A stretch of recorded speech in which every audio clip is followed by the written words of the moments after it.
민원련의 미디어 탈곡기.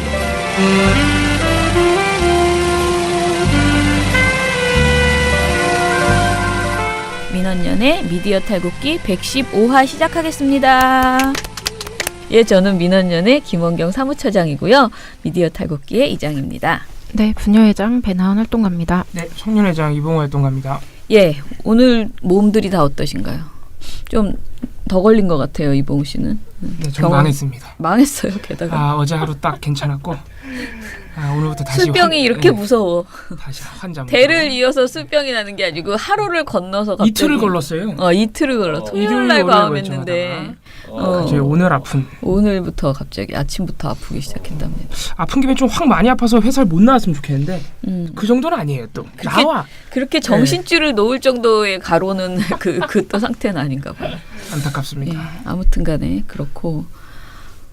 정말 일이 너무 많네요. 그러니까 이게 뭐라 그러죠? 정권이 바뀌었는데 왜 이렇게 뭔가 대응해야 될 일이 많은 건가요? 예, 오늘은 또 한국경제가 너무 심하게 신고리 원전 관련해서 보도를 너무 심하게 많이 나쁜 보도가 많아가지고 대응을 하겠다고 지금 신고리 원전 대응하는 공동행동팀 있잖아요. 거기서 기자회견을 한다고 무조건 나와야 된다고 지금 하셔가지고 제가 지금 방송을 하다 말고 나가야 되거든요. 근데 보도를 보내달라고 그랬더니 보도가 한 100개는 넘는 거예요. 그걸 읽어볼 시간도 없어. 근데 그냥 제목만 봐도 다 그야말로 원전 마피아에 가깝죠. 그래서 오늘 이제 알고 보니 한국 경제가 정경련이 거의 투자한 그런. 그렇죠. 그렇죠. 예. 신문사여가지고 관련된 이야기들을 좀 오늘 해본다고 가서 제가 잘 들어보고 제가 그쪽 이야기를 좀 전해드리도록 하겠습니다. 오늘도 우리 먼저 돌마고 소식, 그러니까 KBS MBC 정상화 관련 소식 듣고 그리고 미디어 탈곡기 이어가겠습니다. 예. 오늘 뭔가 별로 많은 소식이 있지 않은 것 같지 않습니까? 그런데 저희는 어제 돌마고 상황실을 회의를 했는데요. 저희가 매주 월요일 날 상황실 이제 회의를 하면서 뭘 하냐. 주된 내용이 지난주 파티를 평가하고 이번 주 파티를 기획을 하는데 제 봉은 씨가 정말 회의록을 쓰다가 거의 나를 째려보고 거의 욕이 막 나오려고 하는 그런 이제 상태에 이르렀어요. 왜냐하면 우리가 이번 주는 정말 추석을 앞둔 불목이잖아요. 그래서 뭔가 추석 특집으로 하고 싶은데 추석 특집에서 떠오르는 모든 것이 구현이 불가능한 명랑운동회를 하자는 아이디어가 나왔습니다. 명랑운동회 가족 오락관 집회에서 파티고 뭐고 원래 집회잖아요. 그리고 돌마고 노래방 노래방 기계 하나 갖다 놓고 다 나와서 노래 한 곡씩 부르고. 제가 회의록을 몇 번을 썼다 지웠다 하다가 어느 순간부터 쓰지 않았습니다. 인간 윷놀이. 이건 다 비현실적인 이야기다. 오늘 회의는 회의가 아니라 그냥 수다구나. 그런 마음으로. 아니야, 그래도 그런 다양한 정말 웃긴 얘기가 많이 나왔거든요. 재미는 있었겠네요. 네. 아니요, 저는 재미없었어요. 정말 힘들어했어요, 봉우 씨가. 도대체 이렇게 무의미한 얘기를 왜 이렇게 장기간 하고 있어야 하나. 난 할 일도 많은데. 그러니까 아이디어를 내라니까 아이디어 내지를 않고. 응? 낼 게 없죠. 그냥 하던 대로 하면 됩니다. 아니야. 지금 지겹다는 말이 있거든요. 그러니까 이게 맨날 오는 사람들이 보기에는 맨날 똑같은 내용을 하는 거예요. 그렇게 따지면 우리 탄핵 때도 맨날 똑같았어요. 12번이나 하면서도. 그래도 그거는 나오는 사람이라도 다양했잖아요. 워낙 사람이 많고 가수도 다양했고. 근데 우리는 사실은 지금 너무 한 가지 주제밖에 없는 상황에서 좀 지루함이 좀 있어요. 보는 사람들이. 그리고 절실함도 없고 그렇다고 즐겁지도 않고. 그래서 막 컨셉을 요번에만 특별히 이제 추석이니까 즐겁게 해보자. 한가위 특집 뭐 이렇게 했는데 잘 안 됐어요. 근데 그 중에 몇 개 건진 게 있기 때문에 그걸로 실현. 윷놀이는 할 것 같죠. 네. 윷놀이는 할 것 같고. 윷놀이. 근데 윷놀이가 편이 갈리는 게 아니라 우리 시민 여러분 몇 분이랑 윷놀이 판에 고대영과 김장겸 이런 거를 이렇게 적어놓고 그 사람을 잡는. 우리 모두가 같은 편이에요. 그래서 몇 분이 나오셔서 또 발언자들 나오셔서 나오실 때마다 윷을 던져가지고 김장겸과 고대영을 잡을 때까지 그 말을 잡을 때까지 끝나지 않는 네버엔딩 집회. 네. 안 잡히면 어떡하지? 안 잡히면 못 끝나요. 우리 집행부라도 남아서 끝까지 그 둘을 잡아야 되는. 아무튼 여러 가지 얘기를 했습니다. 제기차기를 하자. 나와서 KBS, MBC 그 두 위원장들이 발언할 때 저희가 항상 배려를 해서 한 번은 KBS 위원장이 먼저 하고 한 번 MBC 위원장이 먼저 하고 이렇게 하는데 제기차기에서 이긴 사람이 먼저 하고 뭐 이런 식으로 추석 재미를 좀 오신 분들이 그래도 좀 덜 우울하게 추석의 느낌을 즐기고 가시라고 뭐 그런 고민을 하다가 수다만 떨었습니다. 아, 그러면 오늘은 KBS 소식만 먼저 듣고요. MBC는 오늘 굉장히 일정이 바쁘시더라고요. 근데 비밀 일정이 또 있으세요. 오늘 비밀 일정이 있으셔가지고. 그래서 오늘은 제가 MBC 허유신 홍보국장님께는 너무 바쁘시면 내일 그 비밀을 공개하는 걸로 그렇게 했으면 좋겠다라고 했더니 좋다라고 하셔서 오늘은 KBS 전국언론노조 KBS 본부 정수영 공추위 간사님만 연결해서 이야기 듣겠습니다. KBS 한국방송 사랑해. 네, 그럼 곧바로 전국언론노조 KBS 본부 정수영 공추위 간사님 연결하겠습니다. 안녕하세요. 안녕하십니까. 네. 오늘도 많은 소식 준비되어 있습니다. 먼저 오늘 지금 이 시간 아마 진행 중인 것으로 제가 알고 있는데 오늘 또 저희 KBS MBC 본부와 KBS MBC 정상화 시민행동이 국정원에 가서 방송 장악 문건 블랙리스트 전문 좀 공개하라고 기자회견을 하고 있습니다. 이 소식 좀 전해주시죠. 예, 녹음이 진행하고 있는 지금 10시 반 현재 예. 그 서울 내곡동 국정원 앞에서 말씀하신 대로 저희 KBS 본부와 MBC 본부 또 시민행동이 함께 기자회견을 열고 있는 중인데요. 네. 지난번에 공개됐듯이 2010년도에 국정원이 만들었던 방송 장악 문건이 일부 빛을 봤는데 네. 그 일부 공개된 내용만으로도 상당히 충격적이었습니다. 저희 KBS의 경우에는 특정 기자 간부 또 PD 간부 이런 사람들을 이른바 좌편향 인사로 낙인을 찍고 네.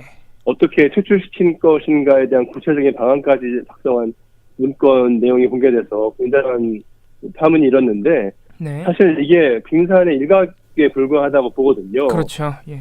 지난 9년간 방송 장악 과정에 정권이 개입하고 사찰하며 장악했던 부분들의 진상을 밝히기 위해서는 관련 내용들이 낱낱이 공개되어야 마땅하다. 특히 저희 KBS 본부가 파악한 바로는 예. 이번에 드러난 수문명 외에도 훨씬 많은 국정원 장악이 이루어졌을 것이라고 볼 만한 근거들이 많이 있거든요. 이를테면 예. 네, 국정원 댓글 의혹에 관한 수사 속보를 특종을 해도 사측이 취재를 못하게 막고 그렇죠. 그 과정에서 다양한 압력을 받았던 정황들을 저희가 확보하고 있습니다. 예.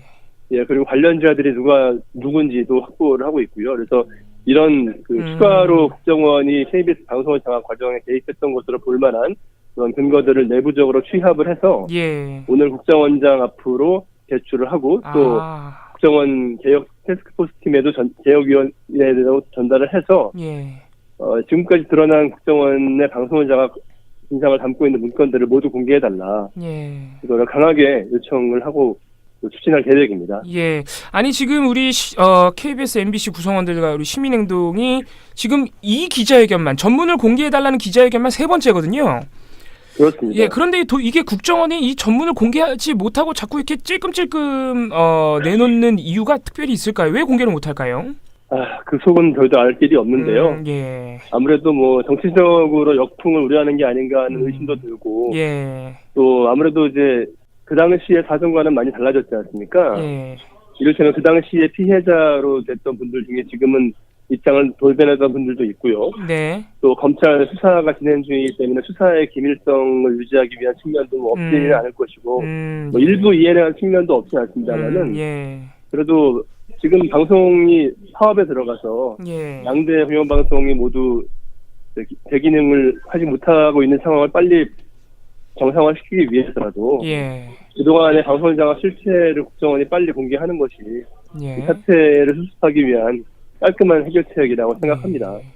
아니 이게 무슨 뭐 국가 안보와 직결된 기밀 사항도 아니고 그냥 되게 범죄이니까 범죄 증거니까 빨리 공개가 됐으면 하는데 어렵군요. 다음 소식으로 넘어가겠습니다. 오늘 KBS 본부에서 파업 뉴스를 계속 영상과 함께 내고 계신데 이번에 내신 것도 만만치가 않네요. 도청 이거 도청은 아마 이제 고대영 사장의 민주당 도청을 말씀하시는 것 같은데 그 도청 사건과 블랙리스트 관련해서 추가로 뭔가 정황이 나왔다 이런 뉴스를 내셨네요. 그렇습니다. 어제 저희 파업 뉴스팀이 공개한 내용인데요. 네.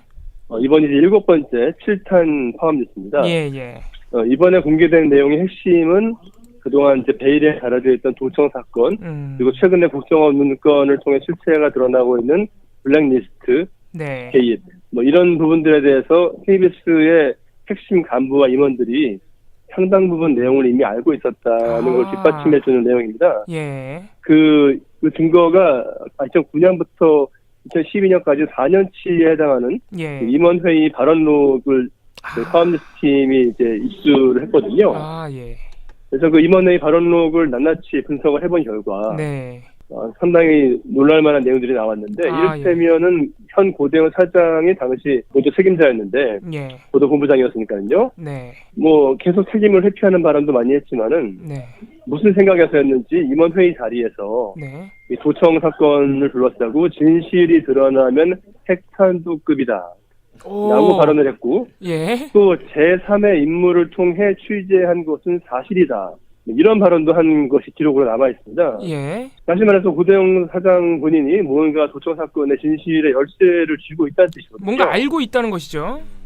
그렇습니다. 따라서 도청 사건 재수사가 의미 있는 결과를 내놓으려면 진상을 파악을 하고 있는 고대영 사장을 소환 조사하는 것이 불가피하다고 저는 판단을 하고 있고 또 고대영 사장 외에도 당시 도청 사건에 연루된 의혹을 받고 있는 정치부 기자가 있었는데 이 정치부 기자의 경우에는 국장급 간부가 이 사실이 어떻게 된 것이냐라고 묻자 선배는 이 사건에 직접 개입하지 않았으니 아예 모르는 게 낫다. 앞으로도 아실 필요 없다. 국장급한테. 그렇죠. 정치부 기자가 얼마나 위세가 대단한지 모르겠습니다만은 도청 사건에 대해서만큼은 국장급 간부에게조차도 보고를 거부했던 그런 것이 여러 증거를 통해 확인이 됐고요. 또 심지어는 상황이 더 악화되면 내가 형사처벌을 받을 각오도 하고 있다 라고 발언했다는 사실도 드러났습니다. 그러니까 뭔가 당시에 중차대한 사실이 있었고 또 심지어는 상당히 상황을 심각하게 보고 있었다. 그러니까요. 이런 점들을 뒷받침하는 그런 사실들이거든요. 또한 사측이 지난 6년간 도청 사건에 관련한 수많은 보도에 대해서 법적 대응하겠다 엄포를 무수히 놨습니다마는 단 한 차례도 실행에 옮긴 적이 없습니다. 그러니까 오히려 진실을 밝히는 것을 두려워하는 쪽은 사측이라는 것이 이런 점들을 통해서도 확인할 수 있는데 지금 진행되고 있는 검찰 재수사가 명명백백히 사실관계로 규명하길 바랍니다.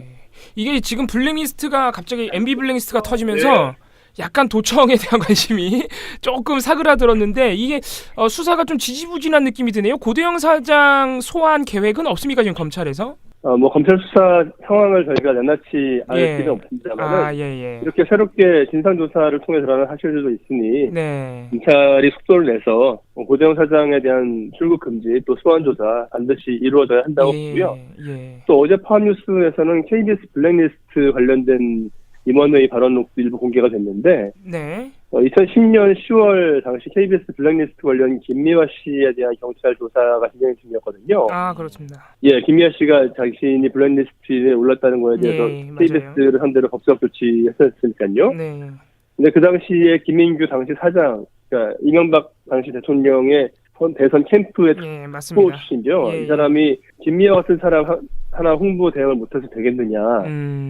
KBS를 함부로 건드려서는 안 된다는 인식을 갖게 해야 된다. 이렇게 사상의 직접 그런 블랙리스트 의혹에 대해서 대응했던 이런 사실도 새롭게 확인됐습니다. 우리 김민규 사장이 이제 KBS 장악의 시작인데. 그렇습니다. 그 고대영 사장 도청 의혹 얘기가 나와서 바로 연결해서 여쭤보는데요. 고대영 사장이 도청 의혹 연루 보도 이거 하지 마라 그러면서 출입 기자를 협박했다. 이거는 어떻게 된 내용입니까? 어제 KBS 출입 기자들을 상대로 사측이 문자 메시지 또 이메일 등을 통해서 일종의 협박으로 보일 만한 그런 항의성 내용을 보냈는데요. 핵심은 KBS 기자가 민주당 회의를 도청했다는 주장은 전혀 사실이 아니고 일부 언론의 근거 없는 왜곡 보도에 대해 엄중 항의한다. 예. 또 KBS 당시 고대영 보도본부장은 KBS 기자가 도청 의혹에 연루됐을 수 있음을 가정하거나 암시하는 발언을 한 적이 없다. 또 일부 언론이 근거라며 주장한 그 2011년의 임원회의록의 내용을 보더라도 뭐 KBS 기자가 관련되지 않았다는 내용을 강조했다. 이렇게 얘기하고 있고요. 네. 그리고 또 사실관계가 확인되지 않은 일부 내용을 펼칠 경우에 KBS는 법적 조치에 착수할 것임을 밝힌다. 이렇게 으름장을 놨습니다. 예. 이게 벌써 6년째 반복되고 있습니다. 네, 한 번도 한 적은 없다는 거죠. 한 적은 없습니다. 하지는 못하겠죠. 예, 근데 비밀이 밝혀지는 것을 가장 두려워하는 자들이기 때문이겠죠. 그렇죠. 근데 지금 KBS 사측이 주장하는 것과 달리 우리 임창건 씨의 이미 증언도 나와 있는 상황이고 여러 가지 정황이 나와 있는 상황입니다. 다음 주제로 넘어가 보겠습니다. KBS가 그 구 여권 이사들이죠. 적폐 이사들 관련해서 입장문을 하나 냈다고 하는데요. 어떤 내용이죠? 네, 그야말로 거수기 인사 감싸기를 위해서 거짓 선동까지 하고 있는 그런 상황인데요. 네네. 어제 사측이 사내 직원들이 보는 게시판에 네. 한마디로 이사들한테 뭐 괴롭히지 말라, 이사들을 불편하게 만들지 말라, 뭐 이런 내용의 글을 올렸습니다. 네. 제목부터가 뭐 본부 노조는 이성을 되찾기 바랍니다. 딱 지목을 했군요, 본부 노조라고. 네, 이성이 없는 사람들처럼 몰아세웠는데 저희가 뭐 이성 이런 적 한 번도 없고요. 예. 당연히 KBS 이사들은 공인이고, 또 그동안 KBS가 망가지는데 책임을 지는 사람들이고, 또 이번 파업 과정에서 수많은 KBS 적폐 이사들의 어떤 그동안의 잘못된 행적들에 대한 제보들이 쏟아져 들어오고 있습니다. 네. 근데 이런 문제의 비비 의혹들을 알고도 가만히 있으면 오히려 그게 노동조합의 의무를 방기하는 것이죠. 그렇죠. 예. 그래서 저희들은 이 문제 적폐 이사들의 비리 의혹들에 대한 취재 당연히 해야 되는 의무이고 권리입니다. 네. 더군다나 국민들이 낸 수신료로 운영되는 KBS의 예산과 관련된 것이라면 뭐 말할 것도 없고요. 네. 그럼에도 불구하고 이런 이사들의 비리 의혹마저 감싸려고 이런 회사 입장까지 내놓는 것은 참 많이 다급한 게 아닌가 하는 생각이 듭니다. 정수영 기자님, 이게 지난주에 우리 KBS 이사회에서 강규영 이사가 거의 읍소를 했잖아요. 노조가 자기 괴롭힌다고. 그래가지고 그렇습니다. KBS가 이런 입장문을 내준 건 혹시 아닐까요? 이사회 결과로. 예, 뭐 이사회에서 그런 일도 있었고, 또 기본적으로 고대영 사장 본인이 잘 알 겁니다. 자기를 지금 호위해줄 세력이라고는 오로지 이사회밖에 없다. 이제 식물사장 신세에서 목숨을 더 부지할 수 있는 유일한 길은 이사들의 방어막밖에 없다는 사실을 본인이 잘 알 거기 때문에 그 이사들의 잘못을 지적하고 또 사퇴 촉구하는 저희 사업조합원들의 요구가 아마 가장 위협적으로 느껴질 겁니다. 네네. 이 소식도 저희가 매일매일 빼놓지 않고 전달해드리고 있는데, 우리 고대영 사장이 6층 사장실이 있는 6층을 철문으로 스스로 유폐하는 지금 그런 상황이 계속 진행됐는데, 이게 결국은 행정명령이 떨어졌군요, 이게. 네, 그렇습니다. 어제 영등포 소방서가 행정명령을 내렸는데요. 네. 우선 그 두 가지에 대해서 행정명령을 내렸습니다. 첫 번째는 이제 지난 22일경이었죠. 그때 새롭게 설치한 철문, 계단 중간쯤에 창사를 설치해서 마치 감옥처럼 만들었는데 그것을 원상복구해라. 그렇죠. 10월 26일까지 철거를 하든지 제거하든지 원상복구를 해라. 라는 행정명령이 떨어졌고, 그리고 또 하나는 이제 저희 조합원들이 평화로운 선전전이나 뭐 어떤 그 진출입을 막기 위한 목적으로 그 사장실이 있는 6층 계단 입구를 철문으로 다 막아놓고 그걸 상시적으로 잠그고 있는데 그 철문 2개에 총 4개씩 8개의 빗장이 있습니다. 그 빗장을 다 제거해라. 라는 소방서의 행정명령이 나왔습니다. 잠그지 말란 얘기냐? 그러니까 막지 말란 얘기네요. 그렇죠. 한마디로. 이게 피난시설이기 때문에 언제든 상시적으로 문을 열고 나갈 수 있어야 그렇죠. 하는데. 계단실은 항상 이제 재난이 발생했을 때 사람들이 피할 수 있는 공간 아니겠습니까?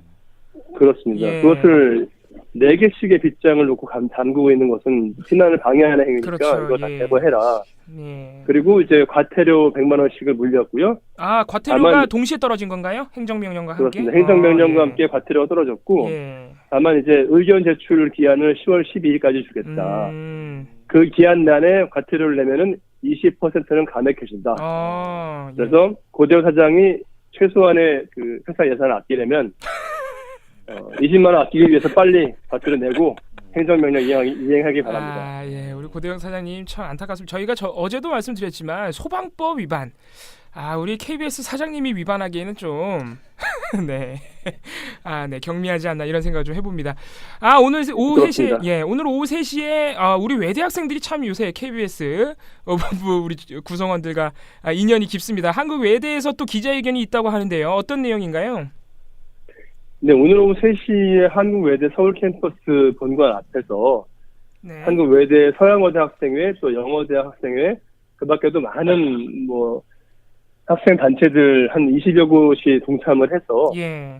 고대원 사장 퇴진 요구 기자회견을 열 계획인데요. 아, 예. 예, 이제 학생들이 지난 9월 4일 시작된 KBS와 MBC 총파업을 지지한다. 예. 또 이것은 다 시민들의 지지도 강하고 대학 사회도 본격적으로 여론이 달아오르고 있다.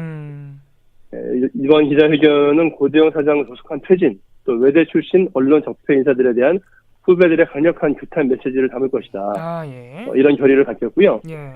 오늘 오후 3시 한국 외대 기자회견에는 또 동문들인 KBS 언론인들도 함께 참석해서 공동으로 기자회견을 개최할 예정입니다.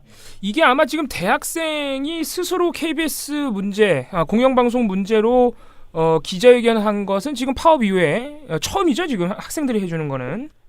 네, 학생들이 주도적으로 열기는 이번이 예. 처음이고요. 아, 놀랍습니다. 예. 지난번에 한양대학교 민주동문회 예. 그리고 강경대 열사 추모사업회와 공동 기자회견은 2차례 열린 적이 있습니다. 아, 그렇군요. 예, 명지대학교. 예. 예, 네, 참 고마운 일입니다. 내일도 바쁘십니다. 내일 우리 KBS 본부 조합원들이 세월호 분향소를 방문하시네요. 이 일정 포함해서 이번 주 추석을 앞둔 파업 4주차인데 이번 주 일정 정리해 주시고 오늘 마무리하도록 하겠습니다. 네, 말씀해 주신 대로 내일은 저희 조합원들이 오후에 짧게 파업 집회를 약식으로 열고 네. 버스를 타고 합동으로 안산 세월호 희생자 합동 분향소를 방문해서 예. 유족 여러분들을 만나서 저희들의 어떤 그동안 잘못된 모습에 대한 반성 예. 또 앞으로의 각오를 좀 말씀을 드리고 네. 또 결의를 가지고 올 예정이고요. 네네. 내일 저녁 6시에는 한양대학교 사범대 213호 대강의실에서 예. 영화 공범자들 무료 상영회가 열립니다. 그래서 많은 학생들, 교직원들, 지역 시민분들 참석해 주시면 감사하겠고요. 네. 또 오늘 이후에도 내일 이후에도 일정이 좀 있는데, 네. 그 다음 날인 목요일, 28일 목요일에는, 명지대학교에서 역시 6시에 공범자들 무료 상영회가 열립니다.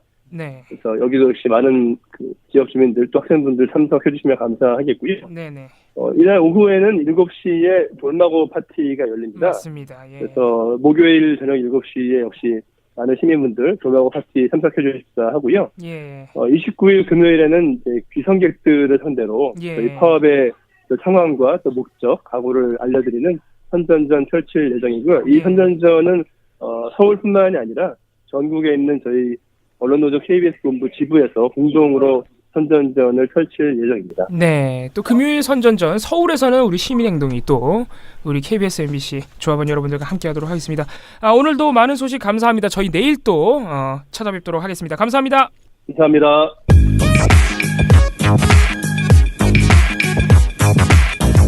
돌마고 팟캐. 저희 오늘은 또 추석 앞두고 어떻게 홍보를 하고 그리고 이번 사실은 추석 때 내려가가지고 부모님하고 KBS, MBC 이야기 한 번쯤은 나올 거거든요. 가족들하고 누구하고도. 왜냐하면 텔레비전이 정상이 아니기 때문에 언젠가는 무슨 이야기를 하다가 그 말이 나올 수가 있어요. 그러면 여러분들이 어떻게 말하면 백전백승할 수 있는지 그런 시나리오 또는 뭐 Q&A 이런 거를 열심히 지금 생각하고 있어요. 그거를 해서 사실은 이번 주 불목 그 KBS, MBC 정상화와 언론조폐 청산을 위한 시민문화제 때 여러분들에게 정말 쪽집게 가외식으로 쏙쏙 알려드리는 그런 그렇게 해보려고 지금 노력하고 있습니다. 그래서 저희는 아무래도 오늘 내일 엄청나게 바쁠 것 같습니다. 불목까지. 예. 돌마고파케 이걸로 끝!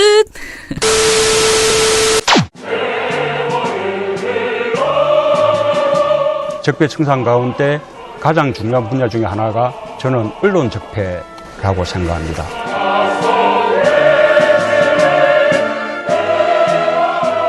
민원연에 대한 압도적 지지가 대한민국의 새 시작을 여는 힘입니다. 시민 여러분들의 힘으로 언론 교체 꼭 해내겠습니다. 정말 잘해보고 싶습니다. 힘을 모아주십시오. 민원연의 미디어 탈곡기. 자, 미디어 탈곡기. 오늘은 누구부터 할까요? 저부터 그냥. 오늘은 저희 나은 씨가 어제 그저께 준 것들은 제가 어제 다 털어버렸고 가로채기에서. 네, 가로채기에서 다 털어버렸고 그리고 예, 저는 어제 보고서를 2개 이제 신문 보고서를 발표를 했습니다. 그런데 이제 하나는 백남기 농민 일주기가 지난 토요일에 있었습니다. 다 아시다시피 그날 그러니까 저는 백남기 농민이 돌아가신 것이 왠지 느낌이 계속 2주기라고 생각했는데 사고가 난 게 2년 전이었고요. 그렇죠. 돌아가신 건 일주기. 돌아가신 거는 정말 계속 그렇게 병원에 계시다가 일주기였던 거예요.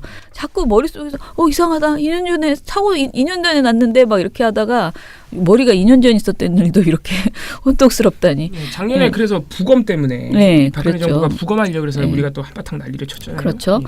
자, 그런데 일주기 추모대회가 있었습니다. 아시다시피 2015년 11월 경찰의 물대포에 맞아서 이제 맞으셨고 작년 9월 25일에 숨을 거두셨습니다. 그런데 이 일주기를 나름 이제 국가폭력에 의한 인권유린의 현장이잖아요. 그리고 딱 르메이에르 그 건물 그 옆에서 했어요. 물론 큰 길을 막고 하지는 못했고요. 사실 그때 그 집회는 르메이에르 그 건물 종로에 그 건물 바로 앞에 굉장히 큰 그 종로 길 전체를 막고 했던 집회였잖아요. 거길 막은 건 아니고 골목.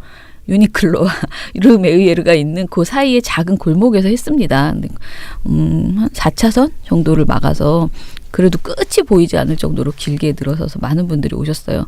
그렇게 이제 특히 농민과 민중단체들이 많이 이제 오시는 그런 집회였는데요. 평화롭게 마무리가 되었습니다. 그런데 이 보도를 한겨레를 제외하고 대부분의 신문들이 굉장히 소홀하게 다뤘습니다. 충격적인 게 경향신문도 0건이에요. 그리고 중앙일보가 0건입니다. 이게 9월 25일 보도량이죠? 네네. 9월 25일. 9월 23일 조간에 나왔을 가능성이 있지 않나요?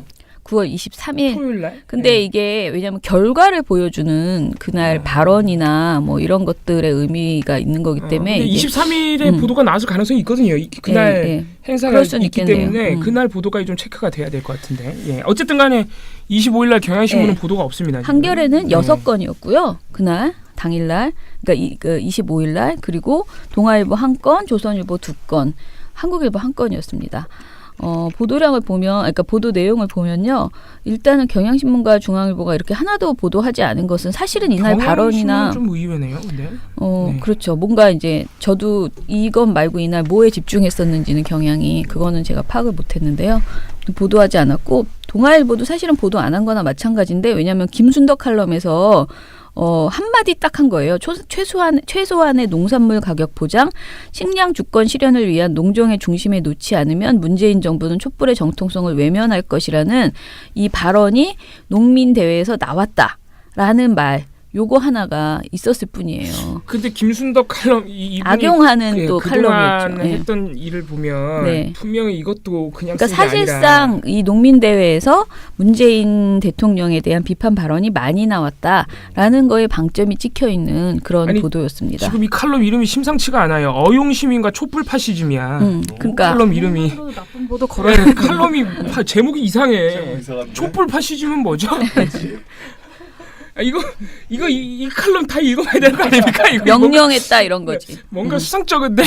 그 다음에 이제 조선 아니에요? 김순덕 우리 유명한 김순덕. 그 제가 탈수구 지난번에 상 받았던. 이거는 뭐 한두 개가 아니에요 역사가.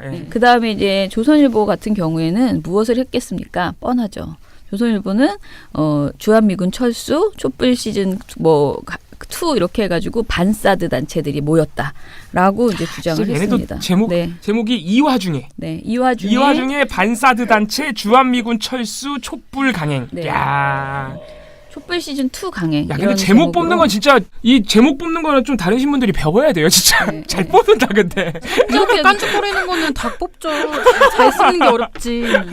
제목 진짜 기가 막힌다 진짜. 봉우 씨도 제목 깐죽거리게는 뽑잖아요. 근데 저는 이렇게 짧게 너무 자제하잖아. 근데. 짧게 못 뽑아요. 얘네는 이렇게 자제하지 않고 그냥 써버린다. 얘네는 이렇게 자제하지 않고 그리고 짧은 몇 단어로 이렇게 잘하는데 저는 잘 깐죽대지만은 자꾸 길어진다는 단점이 있습니다. 자, 이 보도에서는 좀 옆에서 좀 햇소리 좀 하지 말아. 그러니까 이 보도에서는 그 이제 전농과 백남기 투쟁본부에서 집회를 열었다라고 이야기를 한 다음에 이들은 사드 배치 철회와 주한미군 철수 등을 주장했다. 라고 보도했습니다. 미국과 북한이 유엔 총회에서 말폭탄을 주고 국제사회가 북핵 해결에 분주한데 서울 도심 대규모 집회에선 반미 구호가 터져나온 것이다. 라고 비판했습니다. 예, 이런 내용의 주로 이런 식의 깐족거리는 이야기를 하고요. 그 다음에 이제 이 어찌됐든 백남기 농민 이야기를 하나는 해야 되잖아. 왜 모였는지 말하려면. 그러니까 뭐라고 했냐면은 백신은 2015년 11월 도심 폭력 집회 중 경찰 살수차 물대포에 맞아 쓰러졌고 지난해 9월 25일 숨졌다라고 전했어요. 이게 다예요. 폭력 집회 무슨 폭력 집회야? 11월 도심 폭력 집회 중. 그런데 그 경찰의 강경 진압에 대해서는 사실 살수차 물대포라고만 써 있지. 그 경찰의 그 강경 진압도 얘기하지 않았고 게다가 그 이후에 경찰의 행태들 있잖아요. 사과조차 하지 않고 이 모든 그 정말 황당했던 그 모든 일들을 전혀 보도하지 않았어요. 요렇게 딱 한마디만 했습니다. 그리고 조선일보는 집회 발언을 이제 또 문제를 삼았습니다. 그런데 이들이 전한 집회 발언, 이들이 보도에서 충실히 옮긴 거는 이재동 사드 배치 철회 성주투쟁이 부위원장, 김종경 김천대치기 공동위원장, 민주주의 자주통일 대학생협의회 발언 요 정도였어요. 그러니까 이날 굉장히 다른 분들도 여러 발언을 했는데 이것이 주로 이 사드 배치나 아니면은 이제 그 반미 이런 식의 그 자기들이 생각하기에 종북으로 몰기 어떻게 좋은 사드와 그 이제 뭔가 그 그런 식의 내용들만은 뽑아내는 이런 보도를 한 거죠. 처장님도 하시지 않았어요? 저 발언했습니다. 저는 KBS, MBC. 백남기 어르신이 물대포에 맞아서 쓰러졌을 때 서울대병원은 사인을 외인사가 아닌 병사로 기재했죠. 이때 KBS는 사망진단서 문제없다라는 제목으로 보도를 했습니다. 서울대병원 백선아 교수의 입장만을 보도에서 담았습니다. 당시 특별조사위원회 기자회견에서 외인사가 맞다라면서 사인이 왜곡되었음을 인정했던 이윤석 위원장의 발언이 있었지만 KBS는 이 발언을 전부 빼버렸습니다. KBS는 이후에도 가족과 대책위의 기자회견에서도 중요한 내용을 모두 지워버렸습니다. 국민의 전파를 사용하고 있습니다. 그리고 국민을 위해 존재하는 공영방송입니다. 게다가 KBS는 여러분 모두가 수신료를 내는 그야말로 준조세의 역할을 하고 있습니다. 우리는 한마디로 KBS와 MBC에게 정상화하라고 요구할 권리가 있습니다. 반드시 우리 손으로, 우리 힘으로 KBS와 MBC를 정상화해야 합니다. 그래서 정상화된 KBS와 MBC에게 진짜 그동안의 보도에 대해서 제대로 사과받았으면 좋겠습니다. KBS, MBC 본부 노동자들은 계속 사과의 목소리를 내고 있지만 그런 사과가 아니고 방송으로 사과받고 싶습니다. 제대로 된 사안을 보도하게 하고 싶습니다. 그랬습니다. 그리고 한국일보도 보도를 한 건 냈다 그랬잖아요. 근데 한국일보는 주로 그 무엇이냐 갑자기 제가 경찰이 굉장히 달라졌다. 그래서 경찰의 달라진 모습에 방점을 찍는 그런 보도를 했습니다. 그러나 사실 아직 경찰의 그 내부 책임제에 대한 문책이나 진정성 있는 사과가 이루어지지 못했잖아요. 근데 이 점에 대해서는 지적하지 않아서 너무 경찰을 칭찬만 하는 것 같은 지금 경찰이 뭔가 바뀌었다라는 것만 이제 보도를 했는데 이거는 뭐 경찰이 바뀌려고 해서 의지를 가지고 바뀌었다기보다는 사실상 정부가 바뀌니 그냥 이렇게 하는 거지. 진짜 정말 문제를 제대로 해결하는 것은 진짜 제대로 된 문책 그리고 진상조사 그리고 진정성 있는 사과가 이루어져야 되는데 이 이야기를 하지 않았습니다. 그리고 가장 열심히 보도한 한겨레는 아무도 처벌받지 않았다. 이 사실을 엄청 여러 가지 보도에서 계속 강조를 해줘요. 일면 제목이 백남기 일주기 책임자 처벌 없었다 였고요. 살인 물대포 책임자들 아무도 처벌받지 않았다라는 보도를 허재영 기자가 했습니다. 이건 참 굉장히 감동적이더라고요. 그러니까 당시 경찰 내부의 책임자들이 형사처벌은 물론 내부 징계조차 받지 않았다는 사실을 조목조목 지적을 했습니다. 네네. 허재현 기자님이 아마 그 예전에 우리 국정원 관련 보도로 맞아요. 국정원 관련 보도 했었죠. 간첩 만드는 그 국정원 그 관련 보도로 이달의 좋은 보도상을 수상하셨던 기자님일 겁니다. 자, 그래서 아무튼 사설이나 여러 가지 보도를 통해서 또 백도라지 씨, 그 백남기 농민의 큰딸 백도라지 씨 인터뷰 등 최선을 다해서 책임자 처벌 없었다라는 내용과 진상규명 이날이 아니면 하지 않을 법한 그런 내용을 잘 담아줬다. 한겨레가 그렇게 이야기할 수 있겠어요. 예, 저는 찾아보니까 일주일치를 다 봤는데 경향신문이 20일 날 보도를 한 건 하고 더 안 했네요. 야, 그 경향신문이 백남기 농민은 외면한 언론 중에 하나가 돼버렸네요. 지금. 그때 했던 20일 날 했던 보도가 마지막인데 이게 이낙연 총리가 그 사건에 대해서 사과했던 것을 이제 받아 쓴 보도가 끝이에요. 그러니까 경향신문이 어디 딴 거에 지금 집중하고 계신가요? 도대체 뭐죠? 그러게요. 지금 중앙일보랑 그러니까 나쁜 보도조차 안 낸 신문이 지금 중앙일보랑 경향신문인데. 그리고 조선일보 같은 경우에는 23일 날 미리 사전에 어떤 보도를 냈냐면 오늘 서울 한복판서 이단 집회 종로 곳곳 막혀요. 이런 보도를 미리 냈습니다. 훌륭하다. 그런 좋은 정보를 주시는구나. 교통신문인 줄. 교통신문? 조선일보는 정말 열심히 하네요. 그래 우리가 인정해? 열리라는 건 인정해? 열리래요. 빼놓지 않고.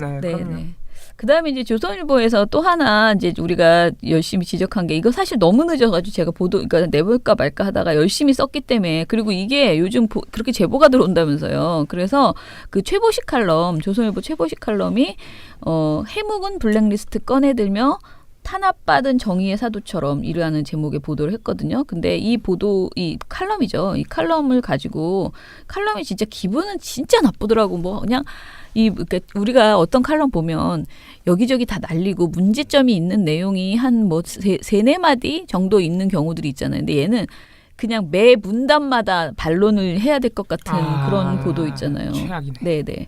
그런 문제점들이 막 있더라고요. 근데 이 보도에서 처음에는 MB 정권의 국정원이 정말 치졸한 짓을 했다. 음지에서 합성 나체 사진이나 유포하라고 국민 세금을 줬던 게 아니다라고 국정원을 비판을 해요. 처음에는. 그래서 제보식이 그렇게 이제 생각을 하는데 이게 끝입니다. 더 이상은 없어요. MB에 대한 이야기는. 그러면서 하지만 과거 국정원의 작태를 비판하는 것과 문 씨 등이 마치 사회 정의를 위해 싸우다 탄압받은 인물처럼 행세하는 것은 다른 문제다라고 지적을 하면서 문 씨가 누구예요? 문성근 씨입니다. 아니 누가 그렇게 했어요? 근데 누가 정의의 사도처럼 자기가 그렇게 느끼는 거지. 아무도 그렇게 한 적이 없어요. 피해를 받아서 그냥 조사해달라는 거지. 가만히 있는데 리스트 올린 거죠. 그렇죠. 그러면서 문성근 씨가 이명박을 고소하겠다. 백주 대낮에 그가 거리를 활보하는 현실이 어이상실과 같은 발언을 보니 자기들 세상이 도래했다고 믿는 것 같다. 라고 비판을 했습니다. 이건 뭔가 과대망상에 있는 것 같은데. 그렇죠. 그러면서 이제 문성근 씨를 이제 본격적으로 비판을 하기 시작합니다. 막 아주 열심히 오늘 저 문성근 씨 만나기로 했는데 아주 열심히 아주 까고 있습니다. 그러면서 뭐라고 하냐면은 그 문성근 씨가 정치색을 뚜렷하게 드러내고 한쪽 그 권력 한쪽에 줄을 대거나 맞서는 언론인, 학자, 문화예술인 등은 그 이제 블랙리스트의 대상이 되었다. 블랙리스트가 보수 정권의 음습한 작품만이 아니다라고 주장을 해요. 그러니까 이것은 보수 정권이 아니고 그 어느 정권이든 있어 왔다라고 주장을 합니다. 아니 증거가 아무것도 없는데 다른 정권. 그런 작품을 만들지 않았을 뿐이야. 그러니까 문건이 드러나지 않았을 뿐이지 어느 정권이나 있었다라고 이제. 그러니까 이게 사실 언어 도단이에요. 문건이 없는데 뭐가 있다는 거야. 그러면서 뭐라고 하냐면은 진보 정권에서는 문 씨 등은 대접을 받았고 그렇지 않은 연예인들이 물 먹었던 것도 현실이다라고 얘기를 해요. 아니 대접을 받은 게 아니라 그냥 정상적으로 활동을 한 거죠. 탄압이 없으니까. 여기서 이제 지적한 게 문 씨는 진보 정권에서 영화진흥위원회 부위원장과 스크린쿼터 문화연대 이사장을 맡았다. 반면 그 시절 여배우 김지미 씨는 영화인협회 이사장직을 중도에 물러났다. 라고 말했거든요. 근데 이것은 이제 이게 사실인가를 열심히 또 찾아봤어요. 그랬더니 2010년 김지미 씨가 조선일보와 인터뷰에서 말한 영화 역사를 지켜온 사람이 누군데 그때 명계남 문성근 이런 사람들이 갑자기 혁명군처럼 구세대는 다 물러가라는 식으로 나왔다라고 이렇게 말을 했더라고요. 김지미 씨가 자기가 조선일보에서 이렇게 말한 거예요. 그런데 이거를 가지고 이제 이 최보식 기자가 쓴 거예요. 이런 말을. 그런데 이제 다른 인터뷰를 또 찾아보니까요. 문성근 씨가 김대중 정부 시절인 99년에 영화진흥위원회 부위원장을 맡은 것은 사실이고요. 그런데 문성근 씨는 다른 진흥위원들의 반발로 세 달을 재임하고 그만뒀대요. 뭐야? 맞긴 맡았는데 3달 만에 그만뒀대요. 그때 당시에도 많은 배우들이 뭔가 반대를 했었던 모양이네요. 그다음에 그 김지미 씨 인터뷰에 대해서도 반박이 있더라고요. 근데 오마이뉴스에 배우 김지미, 문성근 명계남 비판할 자격 있나라는 보도가 있었는데요. 그때 그 발언했을 때 바로 나왔었나 봐요. 근데 이 보도를 보면 당시 영화인 회의에 관여했던 한 영화 제작사 관계자가 당시 대종상 심사 과정에 문제가 있었고 9세대 영화인들의 문제가 많았다. 그래서 영화인 협회로는 더 이상 안 된다는 생각이 들어서 영화인 회의가 만들어졌던 것이고 영화인들의 지지를 받게 된 것이었다. 기득권을 놓지 않으려다 영화계 흐름에 밀려났던 인사들이 이제 와서 당시 자신들이 옳았다는 식으로 억지 주장을 말하는 것 같다라는 인터뷰를 했더라고요. 네. 그리고 당시 영화계 개혁을 주도했던 사람이 문성근 명계남밖에 없었냐? 사실은 더 많았다. 다들 그랬다라고 이 사람이 이제 얘기를 하면서 젊은 영화인들을 우습게 보는 가벼운 발언이라고 김지미 씨를 지적하는 반박하는 그런 인터뷰를 했어요. 그리고 이렇게 말했더라고요. 독립영화계 인사 한 분이 김지미 선생은 신문도 안 보는 모양이다. 두 분 다 작품 활동 열심히 하고 있는데 잘 모르는 것 같다라고 말한 게 있어요. 그런데 실제 이때 당시에 문성근 씨, 그러니까 문성근 명계남 씨가 작품도 안 하면서 이렇게 뭔가 그런 뭐 정치적 활동을 하고 이렇게 유세를 한다라는 식으로 김지미 씨가 말했잖아요. 그거에 대해서 뭐라고 했냐면은 두 분 다 작품을 열심히 하고 있다라고 했는데 실제 그 당시에 문성근 씨는 홍상수 감독의 영화 오키의 영화로 베니스 영화제를 다녀왔고요. 명계남 씨도 연극 어느 독재자의 고백에 출연하고 있었다고 합니다. 그러니까 분명히 활동하고 있는 사람을 가지고 뭐 아무튼 그렇게 김지미 씨가 말했다. 그런데 이런 식으로 지적해야 될 게 정말 한두 개가 아니에요. 이거 말고도 그다음에 그 김규리 씨에 대해서 뭐가 나왔을지 뻔히 알겠죠.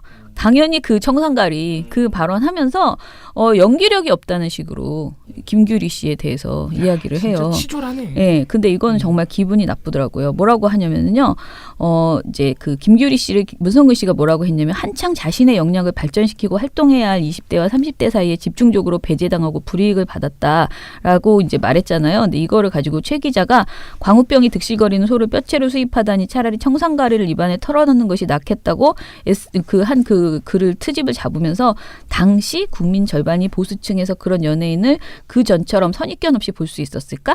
이는 옳고 그름의 문제가 아니라 현실의 문제다. 이게 도대체 무슨 말이야? 그러니까 그의 말은 옳고 그름의 문제가 아니고 현실의 문제다. 옳고 그름의 문제는 아니지. 그냥 네가 싫어하는 거지.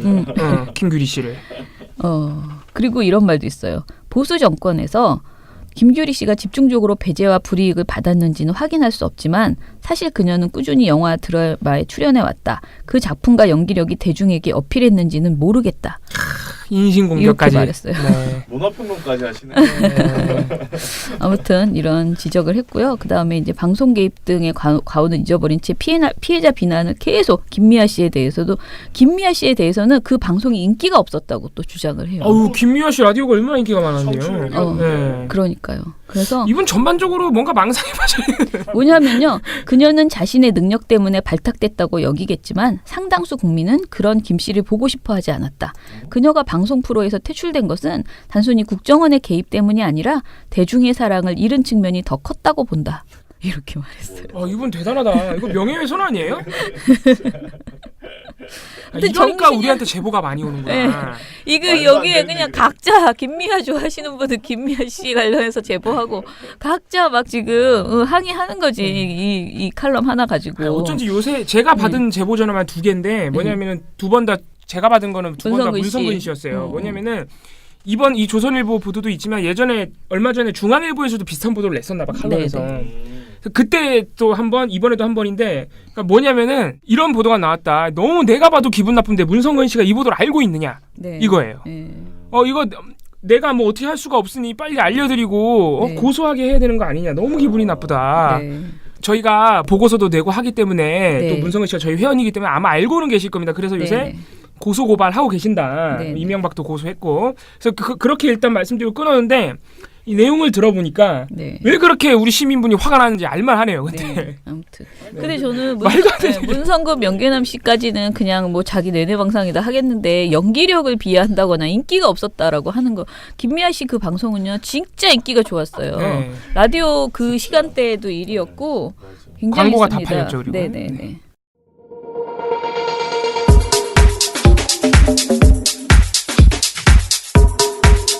종편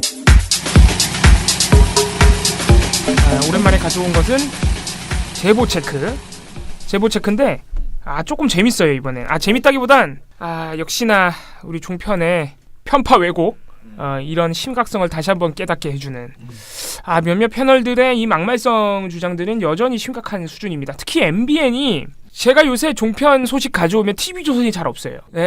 지금 시사 프로그램에서는 TV조선이 몸을 사리는 겁니다.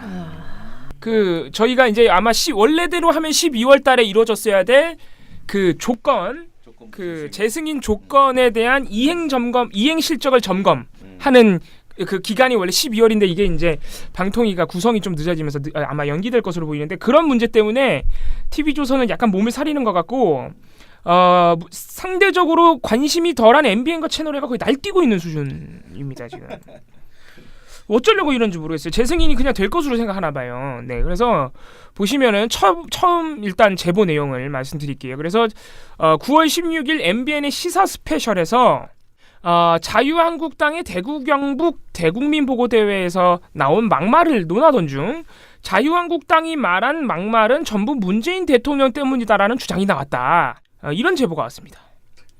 언뜻 봐도 이제 제보가 들어오면 언뜻 봐도 이건 사실일 것 같다는 느낌이 와요. 이거는 좀 잘못 보신 것 같다 이런 느낌이 오는데 이건 딱 제보 듣자마자 했을 것 같다는 느낌이 들더라고요. 아니나 다를까. 이게 뭐냐면은 기억하실 텐데 9월 15일 날 자유한국당이 대구에서 대국민 보고대회를 했는데 여기서 진짜 귀를 의심케 하는 발언들이 나왔습니다. 김문수 전 경기도지사. 어제 미국 방송 CNN하고 인터뷰를 하는 보니까 우리나라 핵이 필요 없다. 핵을 만들 필요도 없고 미국 핵 필요도 가져올 필요 없다. 이렇게 말하니까 제일 좋아하는 사람이 누구겠습니까? 김정은이 기쁨조가 문재인 맞죠 여러분? 이재만 최고위원인가 그래요 이분이. 이재만 자유한국당 최고위원. 이분도 문재인 대통령 탄핵감. 문재인 대통령은 800만 달러를 북한의 인도적 지원이라는 명분으로 지원을 하겠다고 합니다. 이거 말이 됩니까 여러분? 안 되죠?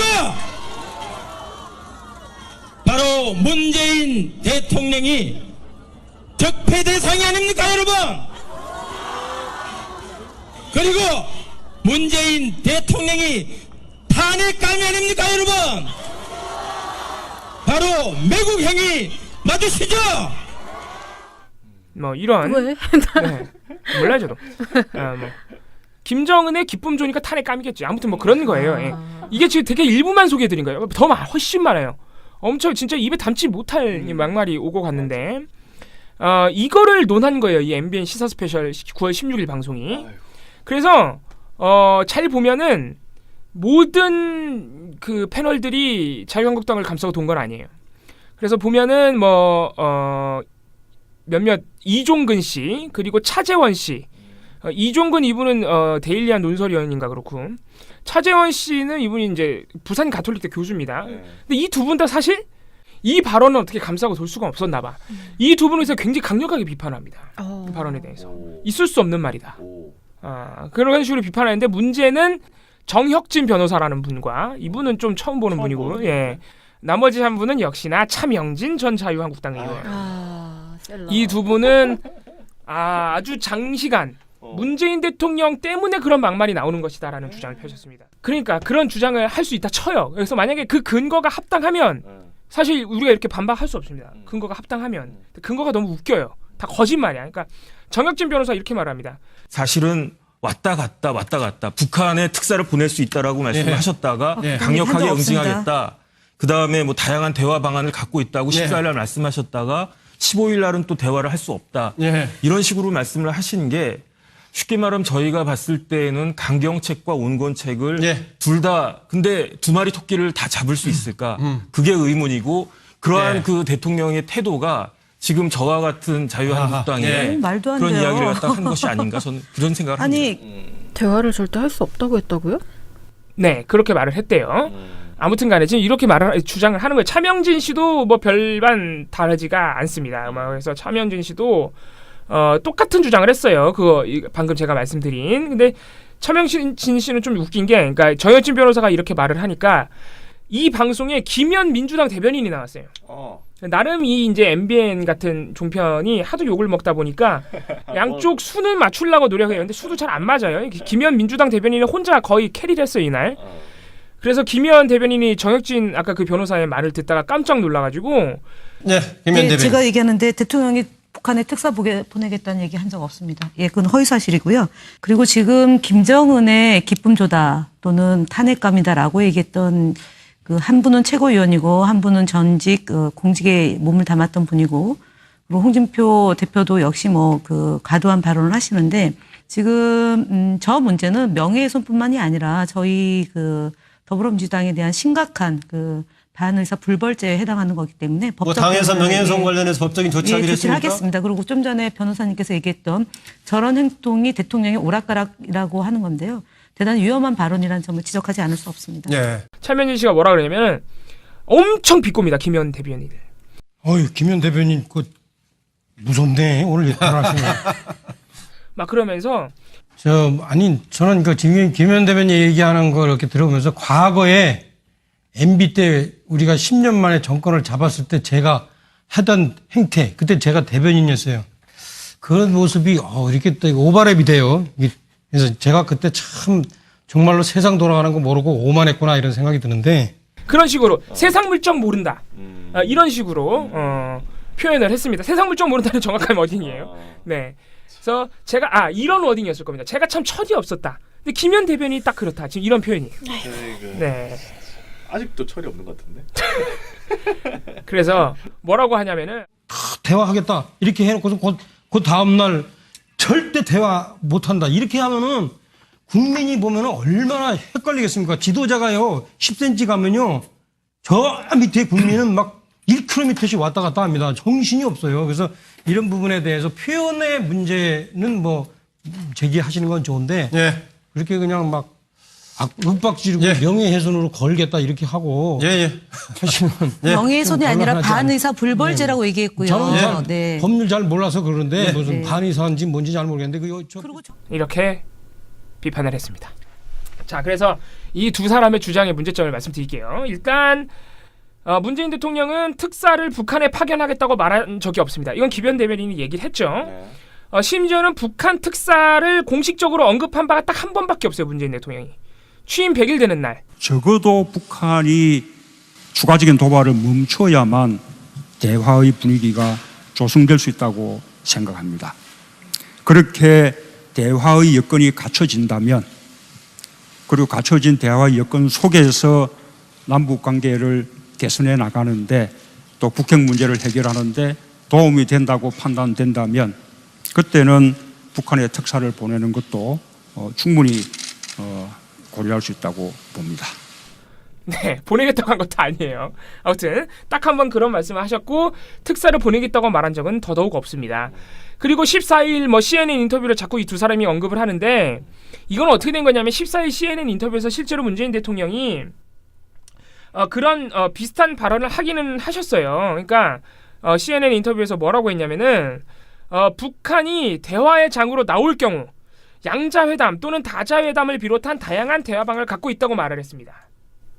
근데 여기다가 또 조건을 붙이셨어요.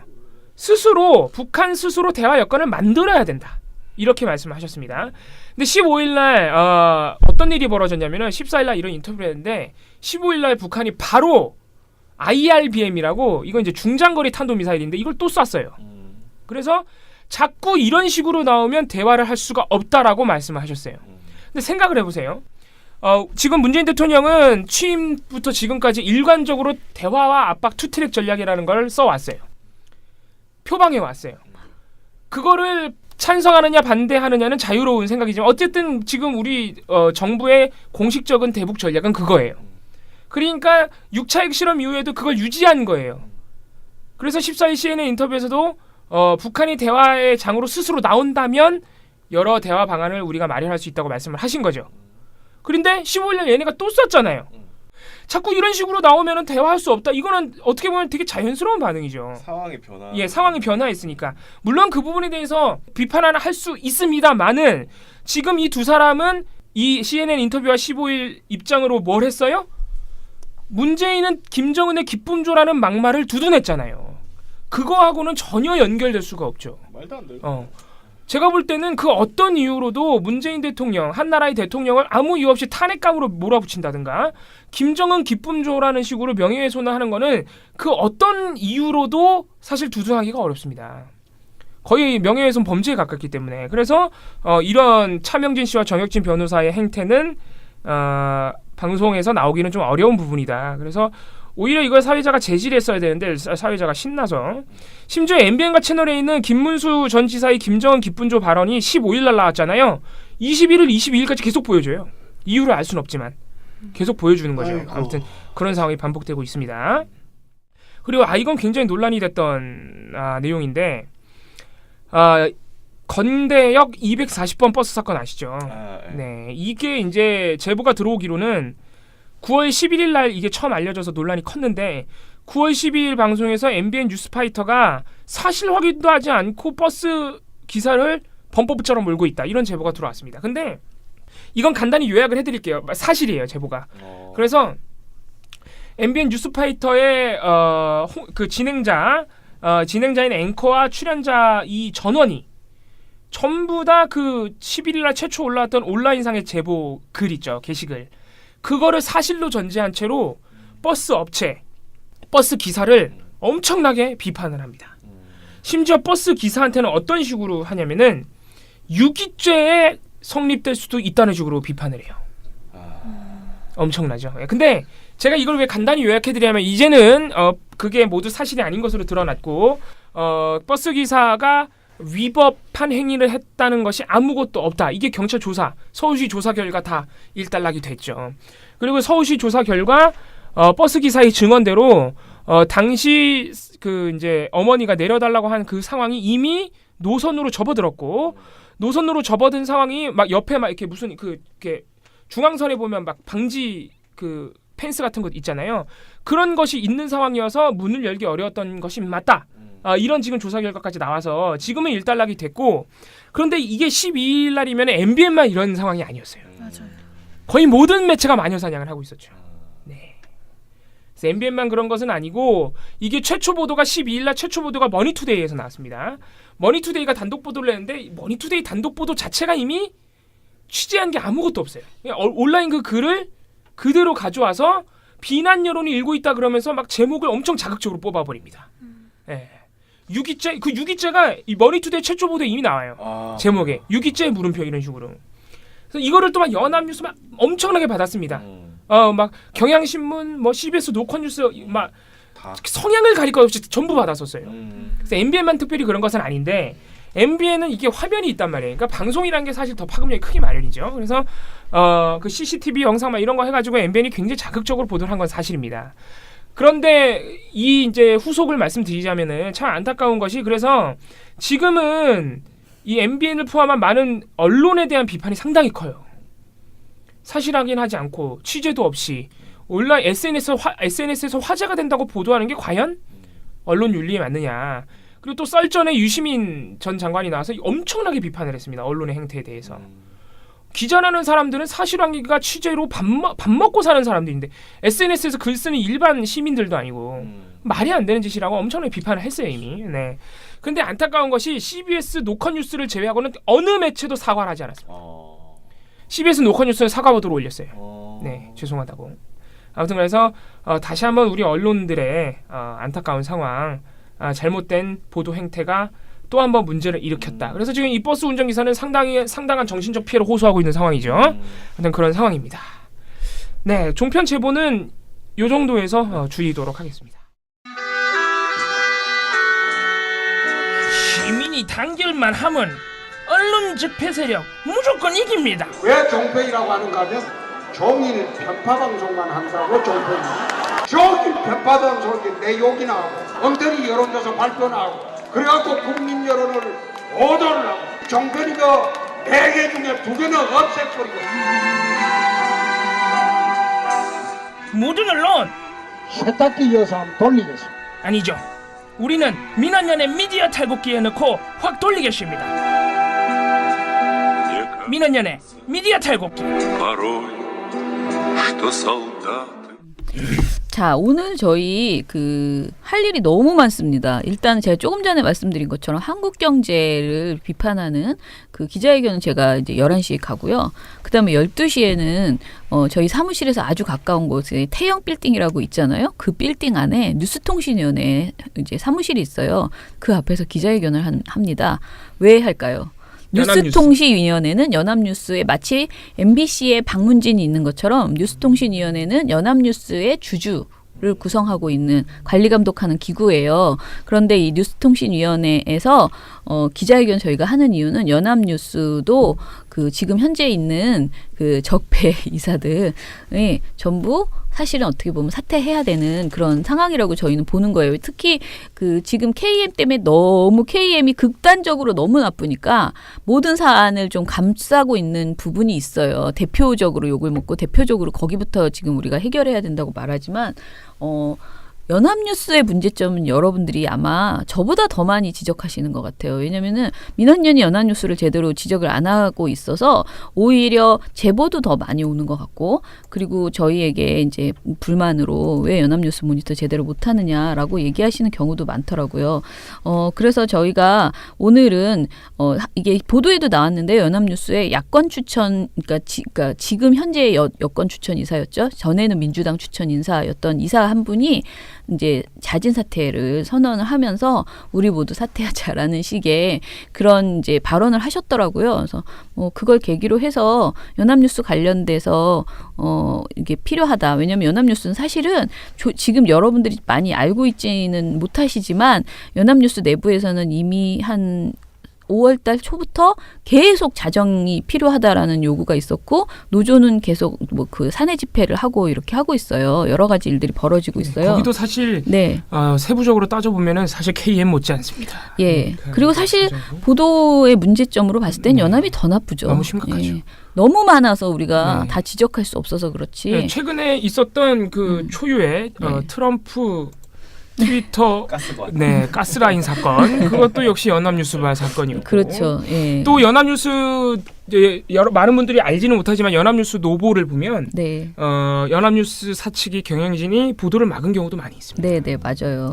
그래서 연합뉴스 관련된 이야기를 제가 이거는 한번 특집으로 연합뉴스를 사람들이 연합뉴스의 그 조직, 그러니까 뭐 재원 이런 것들 있잖아요. 그런 상태, 그리고 연합뉴스가 어떤 한계를 가지고 있는지 이런 것들에 대해서 너무 모르셔요. 그러니까 그냥 국가기관 통신사라고만 알고 계시고 어떻게 이 문제를 해결해야 될지에 대해서도 잘 모르시더라고요. 그래서 한번 제가 저희 민원연에는 이 연합뉴스 전문가가 또 한 분 계시거든요. 그래서 그 이사를 좀 제가 한번 전화로 연결하든가 해서 좀 길게 이야기를 풀어보자 얘기를 했어요. 근데 지금 이제 너무 KM 위주로만 이야기들이 가고 있어서 잠깐 미뤄둔 상태인데요.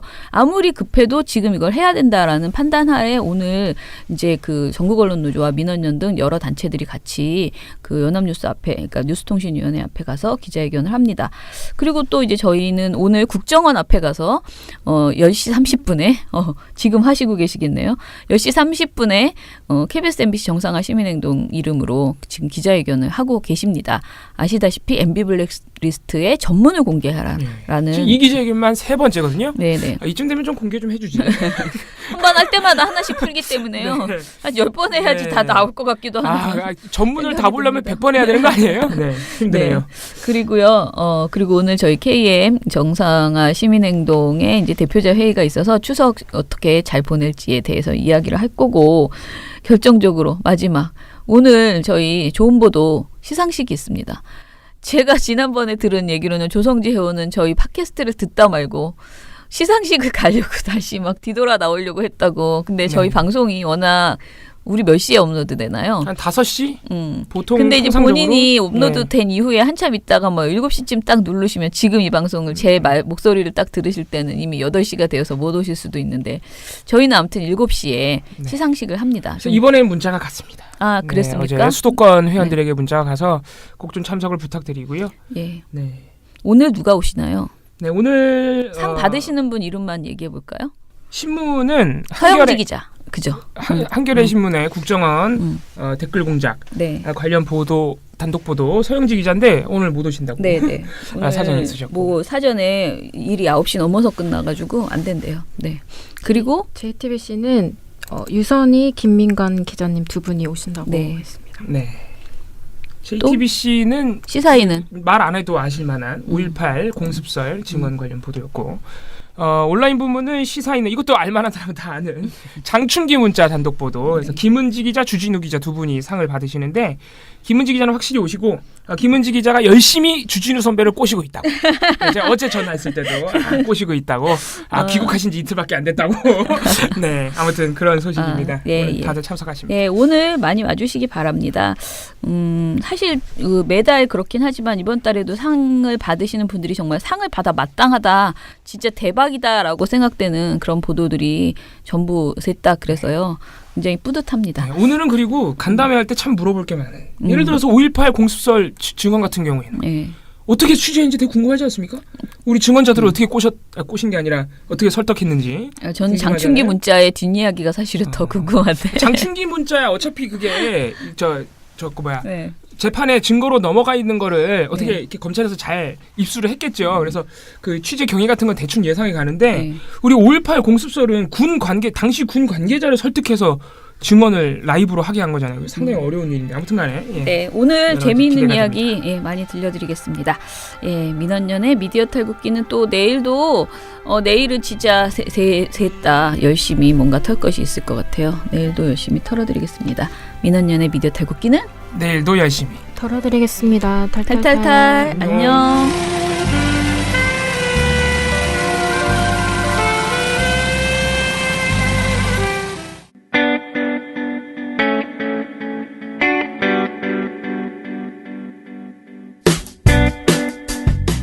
안녕하세요. 민원연의 이봉우 활동가입니다. 우리나라에서 언론의 문제는 민주주의의 문제입니다. 독재와 부패 기득권을 대변하는 언론들은 아직도 살아있습니다. 민주주의의 문제는 곧 우리 삶의 문제입니다. 사주의 입장을 반영한 권력의 욕심을 투영한 언론, 이들을 감시하려면 전문성과 꾸준함 그리고 투명함이 기초되어야 합니다. 민원연은 1984년부터 시민단체로서 언론을 감시해오고 있습니다. 민주언론 시민연합은 여러분의 소중한 후원으로 투명하게 운영됩니다. 민원연 후원으로 언론을 감시하고 견제하는 활동에 힘을 보태주세요.